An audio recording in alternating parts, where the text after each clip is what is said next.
Good morning, Tava Baird. Good morning, Gente. Welcome to all of our Mystical Musings listeners, and congratulations on making it past the 2 hour podcast of last week. Woo-hoo. That is a major accomplishment. And I have to tell you, I feel like we have really been walking the walk of that podcast this last period of time. Like, it has definitely launched us into doing these practices, and Tava in spades doing that.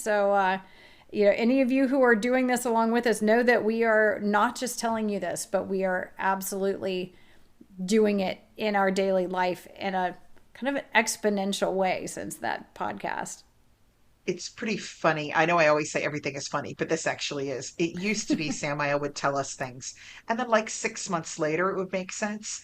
Now he says things, and like 3 days later, we're doing the stuff he's talking about. Yeah. I feel like the timeline has stepped up quite a bit. Yeah. It's like, all right, you got it, now use it. You got it, now use it. Yep. So we'll see what comes through today. There are a couple of neat things happening in the upcoming months. But would you mind if I mentioned a couple of things Oh, that are yeah. coming up No, soon? absolutely. I know people would love to know how they might be able to see you in person. And I'm hoping we'll get you down to one of these as well. I Oh, should have that's grabbed. right. So, folks, we are recording this at the beginning of August. We just finished the service project at the cemetery this last weekend, and it was awesome. And we had a really good time, and I got to bone read for people. We're planning on doing another one of these the first weekend in November, and there will probably be a death cafe at that time as well. So keep your eyes out. If you are listening to this in nearly real time, I will be at Once Upon a Con. If you love fantasy, it is a enormous fantasy book conference with live action role playing stuff and a whole vendors market. I will be in Author Alley, and that is the weekend of the 15th, 16th, and 17th of August. We have some classes at the Blue Ball Inn in August. On August 23rd, there is a Book of Shadows class and a scrying and tea leaf reading class there to benefit the inn. On the 24th of August, I'm doing a poppet class in Frederick, Maryland. Our Lady of Ravens and Wolves at the Simple Life. If you have not been to the Simple Life, it is a fabulous fabulous, really new metaphysical shop right downtown on South Patrick Street. And oh man, do they have every herb and every crystal you could hope for. My books and prints are there, and bone kits are there too if you want to grab one of those. Moving a little bit into September, and then I will stop. I will be at the Lovettsville Book Fair on September 6th. I will be at the Halloween Fear Fest in Hagerstown on September 13th. And then I'm doing a Morrigan class at the Blue Ball in that same Poppet one on the 21st of September. And if you want to see me and Jen together, what we're aiming for the weekend of September 27th and 28th is Witches Pride in Fredericksburg, Virginia. I will be teaching a class on blessing salts, which will have some of Gente's Reiki charged herbs in among the salts, and little altar brooms there on the 28th, which is Sunday morning. And Jen is going to road trip down and hang out and get to meet you all. So, Witches Pride, check that out. And that is basically August and September. And then, Lordy, Lordy, we'll talk about October later. Yeah, well, I am so excited to get to come to one of these festivals and get to meet you guys. So I really hope that you can come out. As we get closer, we'll let you know which day Jen will be there. She's like a moving target of pure white light. You got to act quick to find her. Right? Me, you can find anywhere. I'm always out there in like a tent or a booth somewhere. Just you're like, I'm much yeah, more it's elusive. 'Tava again. Big what? Where's Jen? You're like, yeah, it's Tava again. Big what? Where's Jen? We're like, yeah, it's Tava again. Big what? Where's Jen? You're like, yeah, it's Tava again. Big what? Where's Jen? We're like, yeah, it's Tava again. Big what? Where's Jen? I hardly think so. Oh, goodness. All right. So let's get into the singing. I can tell you, Samael he's literally been Will There Be singing all freaking morning. So I'm so glad you're about ready to sing. So I know the last time we did this, he was recommending that Lilith be invited to sing. Does he have any sort of guidance for me as to who might be wanting to come through today? All right, let me see. Samael, do you have? Perhaps it is best to keep it full for today. So Thank you for we're that. checking I maybe appreciate that, a little. Are Samuel. we still coming down from the last podcast recording? I know I am. Yeah. He said Gabriel might be a good one to tap in with. Yeah, my brother Gabriel. Okay. So All right. Well, I invite in Archangel Gabriel to sing through me, and as always, Michael as he feels sees fit. And of course, Samuel is always welcome should he change his mind. And so, inviting all of the energy that is in our highest good for this particular episode to prepare us and open us to be able to listen with open hearts and minds. Ding, ding, ding, ding, ding, ding, ding, ding. Oh,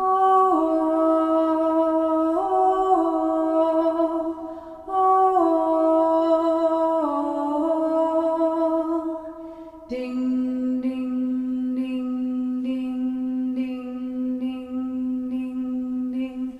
Oh,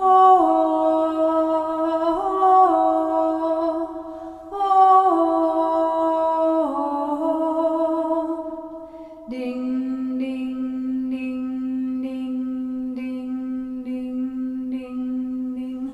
Oh, oh, oh,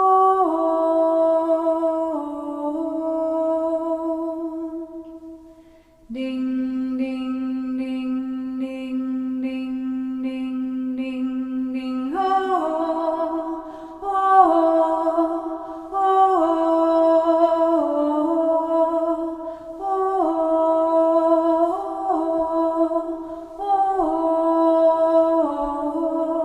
ding, ding, ding, ding, ding, ding, ding. Oh, oh, ding, ding, ding, ding, ding, ding, ding, ding. Oh,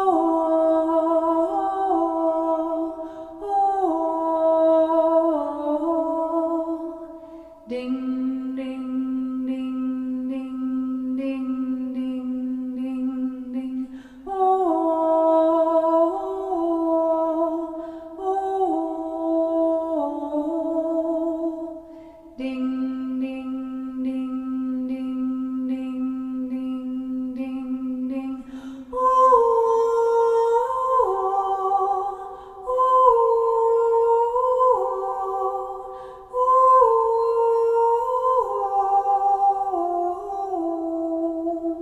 ding, ding, ding, ding, ding, ding, ding, ding. Oh, oh, oh,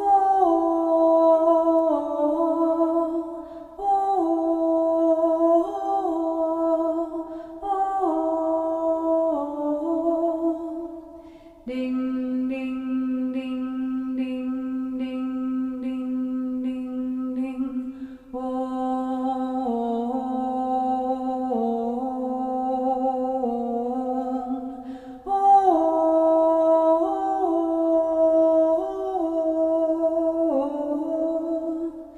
ding, ding, ding, ding, ding, ding, ding, ding, ding, ding, ding,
Oh my goodness.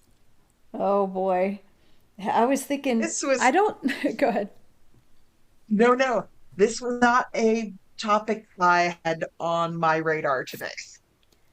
Yeah, I was wondering when I was singing, I was thinking, this is something different coming in, and I'm not quite sure what it is. And I'm like, am I getting worse at this, or are they just throwing more and more at me to bring through? And so it feels like each time I'm doing this, it's a new challenge of following and what I'm supposed to be bringing through and the types of energies that feel. I think I'd gotten into a place of feeling comfortable with singing with Michael coming through, and it just felt so comfortable and easy. And now I think and more maybe is being asked of me each time. And so I start going and it starts feeling really like I'm teetering on the edge each time. So I sit down and I'm like, I hope that I brought that through. I'm not sure where it was supposed to stop. It was like, and then more little bits came through. So I have no idea what's going to happen in the editing of that song. And if Samuel gets guidance of where it was meant to stop or what was meant to be there, I am very open because I'm like, I don't know what just happened. This is really interesting that you say that because he used what you were doing as an example as he was talking to me. Oh boy, And I I'm can't wait to wondering, hear. and I'm thinking about this, I'm thinking about this too on the last podcast where we were bringing, you were bringing Lilith energy through. And so it became really challenging. I think what we usually do is you bring in your sort of pure thing, and then Samael responds to what Michael or Gabriel is sending and talks. And they're kind of two almost separate processes. Like, we're turning on the radio and then he uses it to dance. What I've noticed in the Lilith podcast and in this one is that the two processes are growing together, where it's almost like he and Michael or he and Gabriel or all three of them have planned what they want to illustrate in advance or planned who they want to come through. And you've been asking more, give me the flavor, who should I bring in? And we didn't used to do that very much. And so I think what's happening is the whole process, they're not sort of two separate things that are happening at different times anymore. One isn't inspiring the other, they're actually happening at the same time. And so I think what may be happening is in certain places, Samael is putting down words and he wants to make a point, and he will say, look at what the singer is doing now. And that sort of timing and that synergy where it's really blending together rather than having sort of two almost separate ingredients happening one after the other, I think is a lot more complex. Yeah. I'm just guessing here because this was very much him talking about what you were doing at that moment as he spoke. Yeah, I almost wonder because I think about people listening, and I know that in real time you're writing feverishly, trying to get down all the words, and there's all this happening. And so when there are these long pauses, I worry about the listener being like, did we get disconnected? Like, why is there a long pause? So I usually kind of edit those things Yeah, out. yeah. But if the pause is a part of the process of listening, I do think more and more it's one unified thing that's coming through in song and word at the exact same time. Yeah, and how to translate that to listeners is the challenge. Well, Yeah. that and bringing it through. And so I'm wondering if that's why it's feeling so much more complex because I'm writing over here and he says, listen to the singer. And he stops speaking so that I can do that. And then you start doing something. And then he comes back and says, her voice is being used as blah, blah, blah, blah, blah. So they're very enmeshed. Wow. Whereas it used to be almost like you were singing and that inspired him and he spoke. Now it's almost like he's like, kids, we have a lesson for you today. Michael's going to start. And then as Michael's doing the experiment, I'm going to comment on what he's doing. I But get to be the it's, angelic experiment. oh boy, do you. Okay, so before I read this, I feel like I should clarify how some of these words are being used because it makes sense. For our listeners, there are three words that you hear a lot in religious and metaphysical and communities. And those words are amulet, talisman, and charm. Okay. Now, a lot of people, me included, until I started actually writing books about witchcraft, we tend to intermix the words and go, oh, it's a charm for this, it's a charm for that, it's an amulet for this, but we don't necessarily know what is the difference between the word amulet, the word talisman, and the word charm. So I want to give you the context first, because if you don't know that, what he's saying is not going to make any sense to you. So, when we talk about an amulet, okay, an amulet is something worn, usually, or carried. It is an item that is supposed to ward off negative energy. That's its purpose, is it keeps the bad juju out. Think about when people wear things in the Middle East, like those evil eye protective bracelets and pins and things. That's to ward off the evil eye. That's an amulet. And historically, amulets were often natural items. So it would be a rabbit's foot or a four-leaf clover or a tooth of something, right? They were natural items that people carried in order to deflect negative energy. Okay. I will tell you, there are lots of people with different opinions on these things on the internet. But I went to one of my trusted sources, which would be Llewellyn, right? Big metaphysical publisher, and also several other sites that I follow where I believe their witchcraft to be very, very well researched. And this is my understanding. If you want to come out to one of the events and fight me over the difference between amulet and talisman, I really hope we won't do that. Sit down, I'll buy you a hot dog, we'll have a good time. But you'll know where I'll be, okay? But amulet, the original definition we believe was that it warded off negative energy. A talisman was something that magnified power to bring protection, healing. You could use them for harm, but basically they amplify things. So this is going to be, you've made a piece of jewelry that has certain stones in it, certain woods, a lot, certain metals. A lot of times these things have magical, like they're constructed for a magical purpose. Rabbit's foot comes along on a rabbit, right? The clover, when it grows, is a clover, right? It wasn't constructed by a human for a magical purpose. You didn't select copper for grounding or rose quartz for love or elder wood for protection, that sort of thing. So talismans are usually used to amplify a particular energy that's already around, be it negative or positive. So they can have a multitude of purposes. Some of the examples that I've seen is are also like Excalibur, King Arthur's sword, right? It was a magical object designed to amplify his already sort of magical ability and prowess in battle, right? It took his qualities and basically juiced them up. You might have sports stars who carry around something to make sure that they win at a game. Those sports stars are already talented.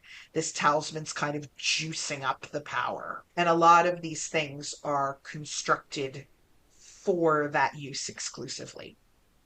A charm is good luck or fortune, right? So you could also say a rabbit's foot is a charm because that's how we use it. But what I didn't know is that in ancient times, charms were not physical objects. They were spoken or sung, often as blessings. And this is how, and so now in our modern era, we go, Oh, what are you carrying in your pocket? Oh, I carry this for good luck. And then we just insert the word. It's an amulet. It's a talisman. It's a charm. And the waters have become very muddy over the difference. So now you could say, I call this my lucky rabbit's foot charm. But that probably would have been called an amulet a long time ago because it was of natural materials and it's supposed to ward off negative energy. Okay. And now, if you use it for luck, it becomes a charm as well. So I know this sounds kind of crazy, but the reason I'm telling you this is because Samael is using the old definition of charm, talisman, and amulet as he's speaking here. So to review, we're going to use amulet as something that wards off negative energy and is usually has some sort of natural base. A talisman is something that magnifies energy. It can also bring good fortune, but it's raising things. And it's often constructed for that purpose. And then a charm can actually be like a sung benediction or blessing or prayer. And now people carry concrete things and call them charms. So we can duke it out over what your rabbit's foot should be. Witchcraft police aren't going to come wrestle you to the ground on this, but he's using these differently. So here we go. I wish to speak on charms, Ubshala, for everyone listening can use one. Listen to the singer. Her voice is being used initially as a charm, a blessing, a bell. You carry this source of good fortune within you. When I speak of being the word, understand that these utterances may also be used as charms. Cut up my book and wear it. And I kind of went, what the heck? So, what he's trying to tell us here is that Jen was going ding dong, ding dong, ding dong. She's clearing space with the power. She's making herself a human bell. That bell sound was clearing space, okay, to bring about goodness, right? Good luck, good fortune. It's a blessing for our podcast and everyone who's listening. He's saying that beyond it being thought of as we're just sort of setting the stage, that you can actually use recordings of Jen as a charm or copy what she's doing yourself to bring about an intended effect. So, say you're about to walk into a business meeting that you think is going to go south. You can literally, without having to have any physical object, bless the space and quote unquote charm it by standing outside the door for a few minutes and going under your breath, ding dong, ding dong, ding dong. So he's giving a name to that practice and it's charming it. When interestingly, and this dawned on me near the end, in this instance, it wasn't ding dong. It was ding, ding, ding, Oh, ding, you're right. ding. And near the end, I thought, I wonder if there's a difference. And like there must be a difference in the ding dong and what that does and the ding, ding, ding. And I wonder if the ding, ding, ding part is like a charm and a blessing. And maybe that's the part, maybe the dong part is the part that's like the lower vibration clearing things, and the ding balances that. When you have ding dong, it's like blessing and clearing and blessing and clearing. And that the ding by itself, maybe that's more blessing, which is charm. He says, ding dong. We are so going to have to title this podcast Ding Dong. Ding dong the no, not that. Nope. Not ding dong the witch is dead, because then that becomes a solo podcast. Okay. He says ding dong is balanced. It's ascending and descending. He says, ding, ding is an advent, that you play it to bring something in. Something's coming in. There's your blessing, right? Yes. And So keep going. as I was singing, I found my arms, I was making this like pendulum motion with my arms.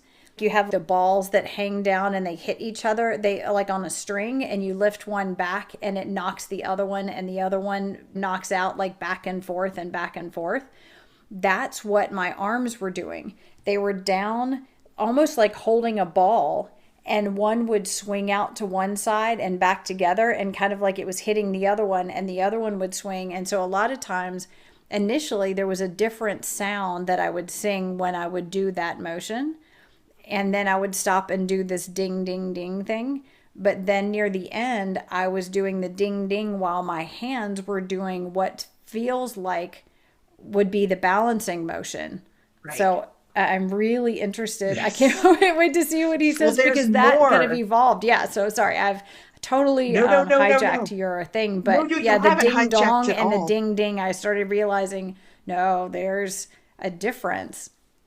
But this is reframing. I mean, a lot of what you do all the time, that not only is this music for us to begin and start a podcast with and for this space, but that so much of what you do can actually be used as a practice or mimicked as a practice and used or carried as a charm. And so, hold on, we're going to keep going here. There's a little bit more. Now, I need to fess up something before I continue. So, I've been dreaming about making these particular items lately, and I've actually gotten supplies to do it.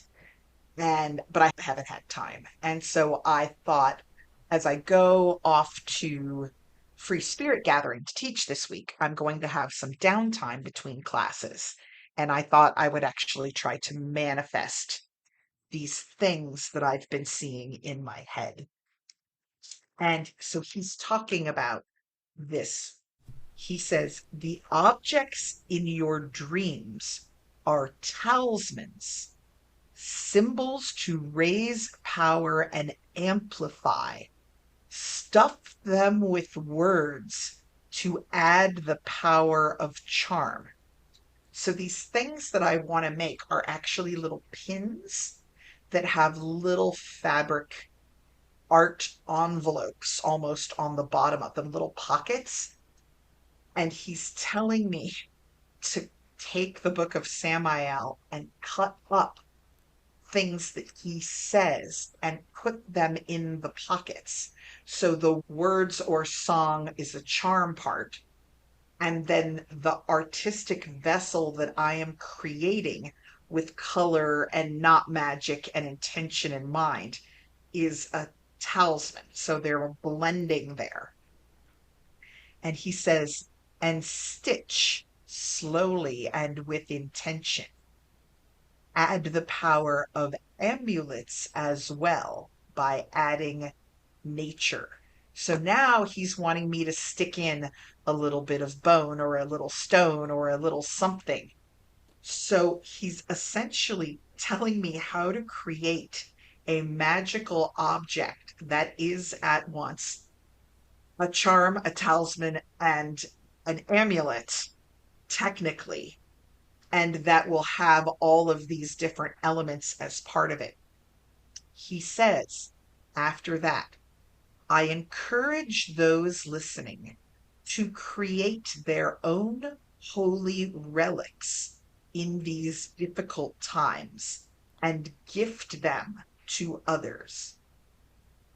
From wood, clay, or stone, knots or fabric, bone and hair and glass. Ornament yourself and march forward without fear.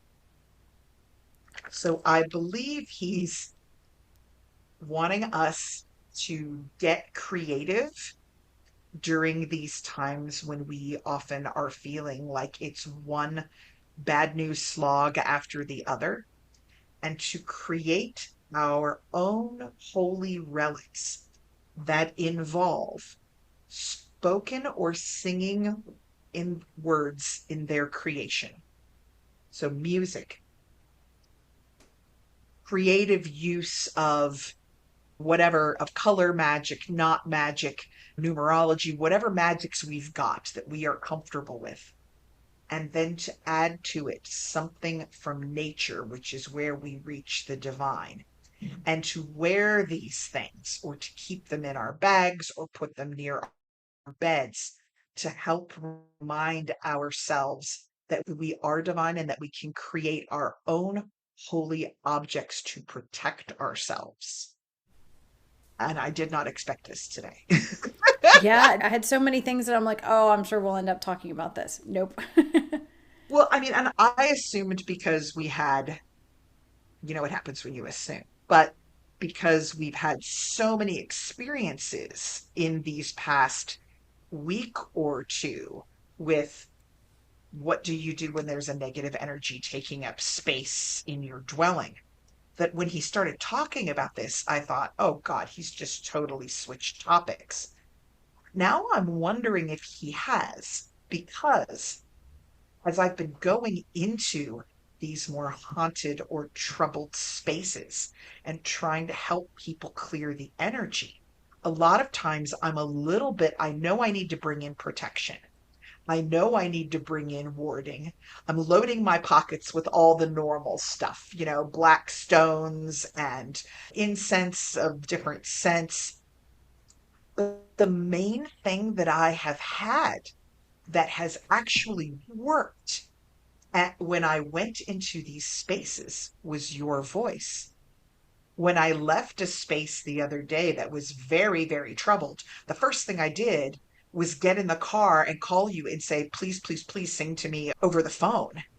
And you chanting and singing cleared that space like no other. It invited the good fortune in.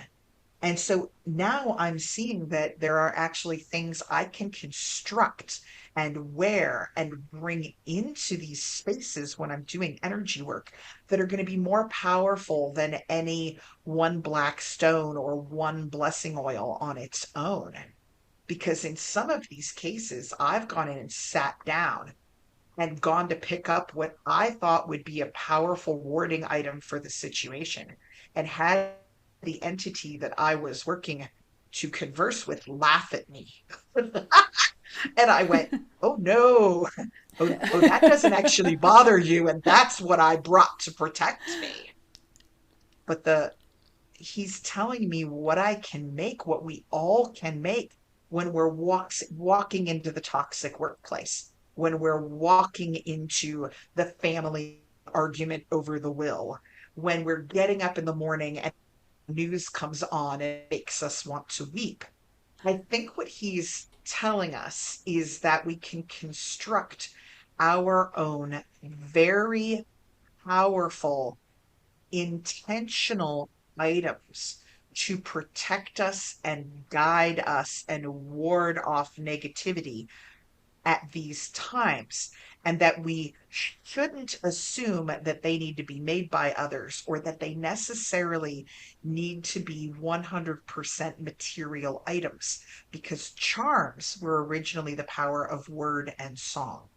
And so you're going to incorporate words and song into these items that will also have components of your own artistic creativity and the natural world in them. And I love the idea of creating one thing that is at once a blessing, a warding, and an amplifying of the energy that you want. I mean, how Yes. powerful to have a charm, an amulet, and a talisman all in one to use. I mean, that seems really powerful. And something hit me. I was thinking, depending on what you're doing, Samael gave you those words to say that we recorded. Yes. What if you were to write or print out those words and cut those out and roll them up and put them in something when you're going to be in a situation like that? Mhm. You could be wearing those words, like having the power of those words from Samael and Lilith as a part of it. And depending then on what sort of situation you're going into, you could have then just the kind of specific charm that you need. It's almost like a written word amulet because it's a major kind of wording It's a in the words. Talismans.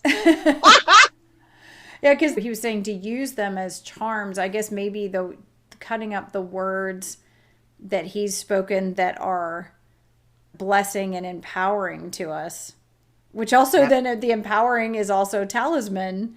I mean, he provides us words for all of these things, blessings and warding and talisman. And empowering, and to be able to use those instead of just thinking, okay, I'm going to read it and this is going to be something that I learn, to actually write them or inscribe them or roll them up and put them in something and have that. I was thinking of how powerful would it be in some of these instances where I'm going into a place that really needs clearing and help, to bring printed out the invocation to him and tack it to the wall. When I had an event where I was helping someone recently, and when I went over there after I started playing the music that Jen had so kindly given me to help start clearing out the energy, one of the things that I did was I had transcribed Samael's words that we used in the last podcast, and I said them aloud. And then there was a section of it where I would say it and I would have the person that I was helping repeat after me. And as soon as we started to do that, the person who needed this clearing, who needed this space, who needed this help, as soon as they started repeating Samael's words, they just started to cry. Like you could see the wall around them getting broken and the emotion coming out. There was a strong effect in having the person who was sort of stuck in that space and couldn't get out start repeating Samael's words. And as they did, the negative energy that was trying to feed off of them started to fall away. So now I'm like, whoa. There was a university I visited once. They may have done this at UVA too. But when they build universities, they put in pathways, right? They put in sidewalks between the buildings. But students don't always use sidewalks. They take the path of least resistance. So if there's a more direct route between the commerce school and the dining hall, it doesn't matter if there's a sidewalk there or not, they're going to walk it. And eventually it gets worn down and it becomes a pathway of its own. I've seen some universities that when they first put up the buildings, they don't put in the sidewalks and they wait for the students to start walking. And that first group, and they can see exactly where the sidewalks need to go, right? These are the places that, and the students are carving their own path. We do have this, it's striking me now that while we do have these very definitions of talisman, charm, amulet, over time as humans, we have really carved our own path where we've blended the definitions together. And we use them interchangeably, despite how they may have been used a couple hundred years ago.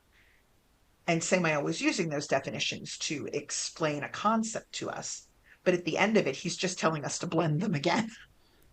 Yeah, take them all together and make one thing out of them. Yeah, the natural course of our magic is making those exact definitions less and less clear. Said something really neat to me the other day. They said, the purpose of language is to communicate. Actually, it might have even been Jason and Mankey. Actually, we've already had him, but you guys haven't heard it soon. But we have an interview with him coming up.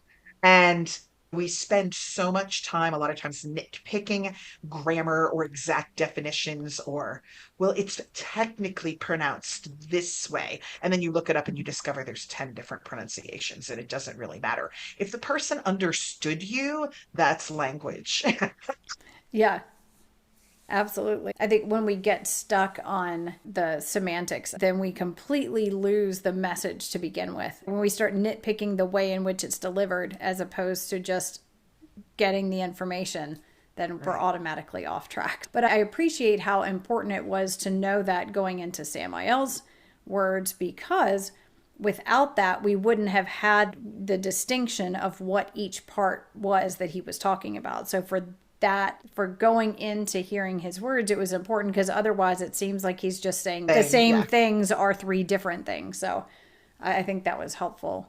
Yeah. It occurred to me, I've been sitting here trying to think of, would it be valuable or useful at all to take song and put that into some sort of written kind of form? Like, for example, you could put what I just sang could be transposed into written music, like on the notes on the staff, and that could then be printed out and rolled up and put in something. Mm-hmm. Or with a cymoscope, you could get a visual representation of sound, and that image that looks kind of like a mandala could get printed out and used.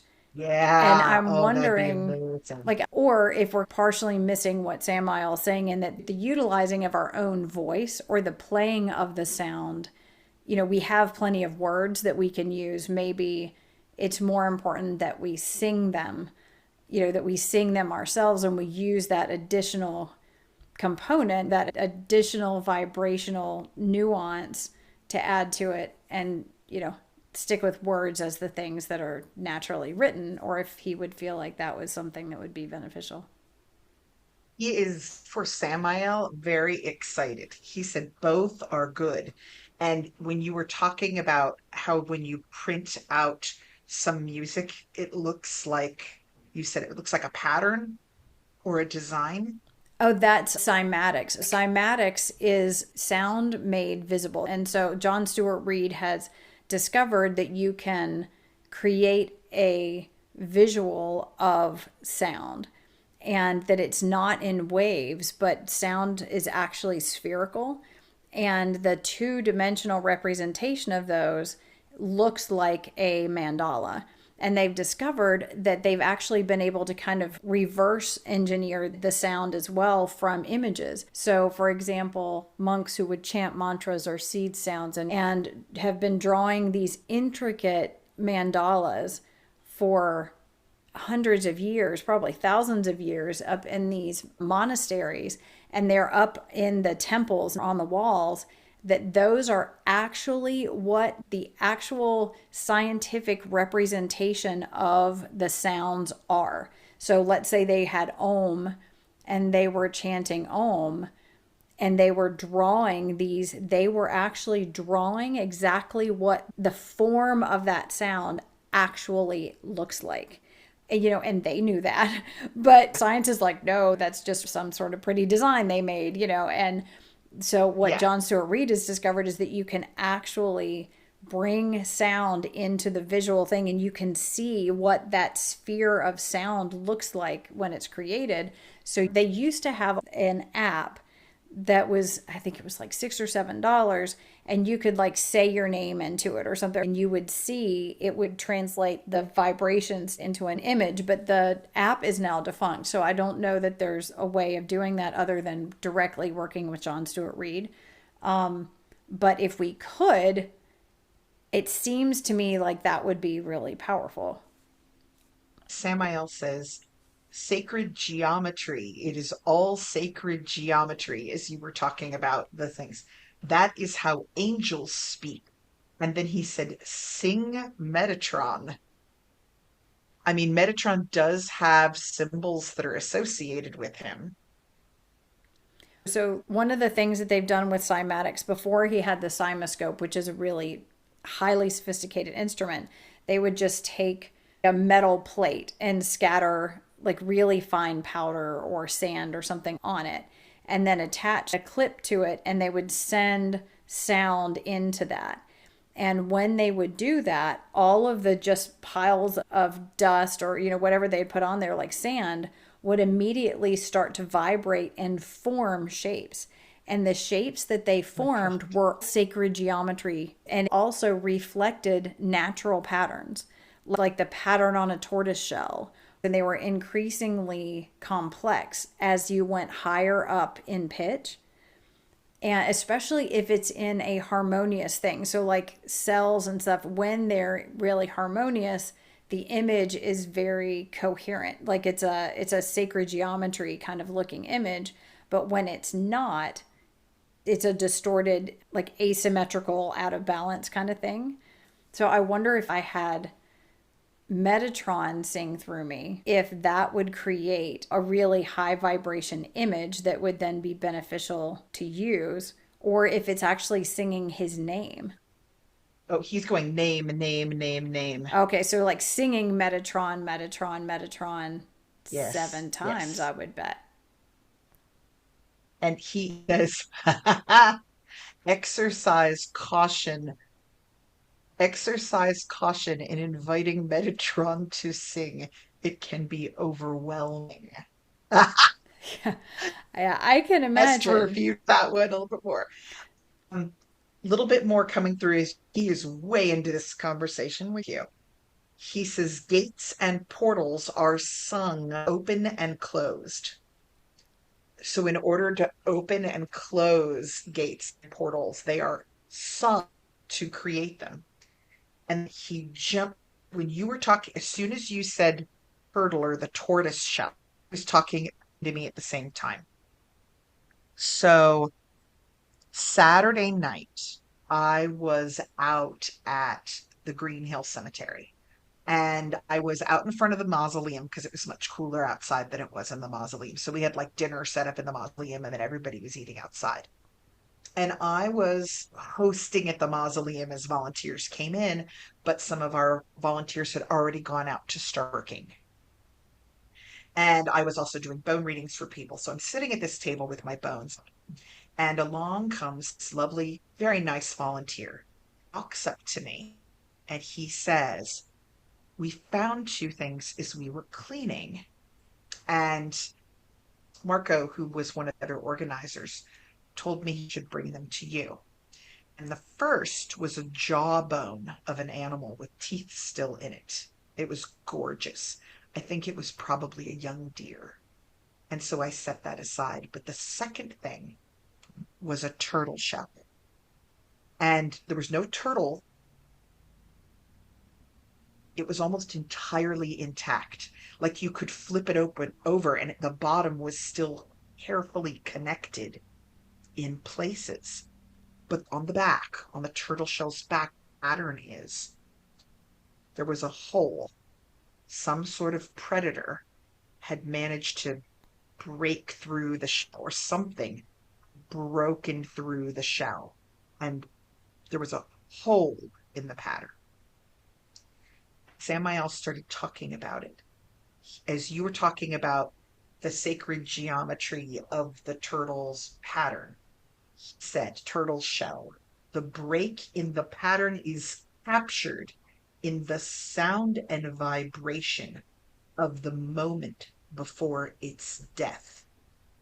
So there is a relationship in the whole in the pattern, almost like if we were to somehow take that turtle shell and remove the part of the song from the pattern where that hole was, where something broke into its life, we would get a vibration and pattern and sound that was evocative of the existence of that turtle just before it died. And like when he said that, my whole heart just went, oh my God. Like, I think there's something here in this sound and pattern conversation that says when we break a bone or when we break a glass or when we find an old skull in a burial and there's a hole in the skull somewhere, that those placements of those breaks are not random. They create a vibration and an image of what that moment that they occurred, that moment when things are shattered, sounds like. and looks like energetic space. I feel like we've gone way out to the perimeter here. Yeah, I'm really just sitting with that. I really feel like I just need a minute to just sit with it and see. I feel like something is sort of trying to piece its way together. He's talking a little bit more. He says, everything you see, every scattering of petals on the ground is not random. It is a part of the song of existence, the pattern of being, the sound of realms broken, singing a just pattern back towards the all. Never underestimate the power of music and story. It is the thread that binds the universe together.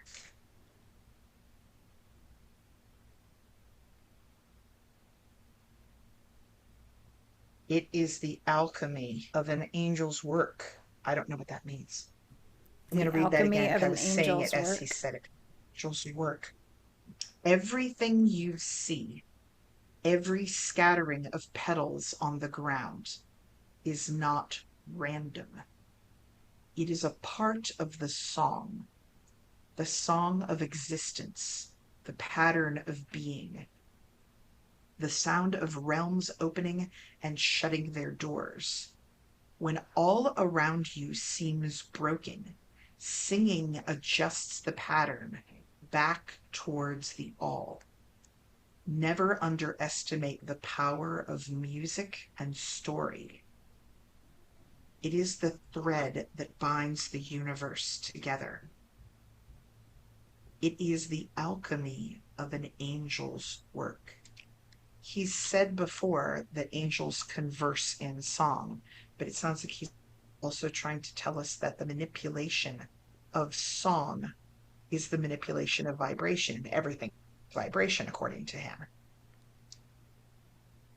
So that every time something happens, a predator launches on a little turtle and cracks the structure that is there to protect it. It's a tragedy for the turtle, right? The turtle is not going to be embodied much longer. That attack, that violent moment, created a vibration. It created a change in the pattern of the turtle's life. It created, from what you've said, a connection that vibrates that we can see visually beyond just the physical. And so what he's saying is that when people or things around us, beings, whether they're embodied or disembodied, invade our borders and create heartbreak and difficulty, and we feel like there is nothing we can do. We think, oh, I'm not there. I don't have the resources to fight it.